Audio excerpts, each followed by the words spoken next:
తుర్కపల్లి మండలం మాదాపూర్ గ్రామానికి చెందిన పఠాన్ హుస్సేన్ ఖాన్ అనే వ్యక్తి అక్రమంగా గంజాయిని తరలిస్తున్నారన్న విషయాన్ని తెలుసుకున్న పోలీసులు తుర్కపల్లి మండలం వాసాలమర్రి గ్రామ శివారు ప్రాంతాల్లో తనిఖీలు నిర్వహిస్తుండగా నిందితుడు పఠాన్ హుస్సేన్ ఖాన్ అదుపులోకి తీసుకుని విచారించగా అతని వద్ద నుండి సుమారు 250 గ్రాముల గంజాయిని స్వాధీనం చేసుకున్నట్లు ఎస్ఐ తక్యుద్దీన్ తెలిపారు.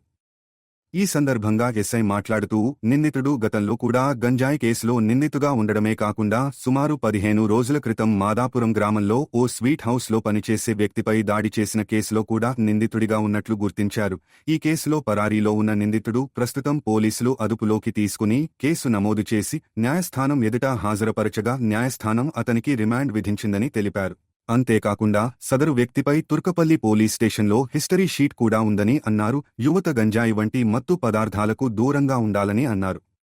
గంజాయి విక్రయించే వారిపై తాగే వారిపై చట్టపరమైన కఠిన చర్యలు తీసుకుంటామని, శాంతి భద్రతలను ఉల్లంఘించి నేరాలను పునరావృతం చేసే వ్యక్తులపై చట్టపరంగా కఠినంగా వ్యవహరించి రిమాండ్కు పంపించడం జరుగుతుందని హెచ్చరించారు.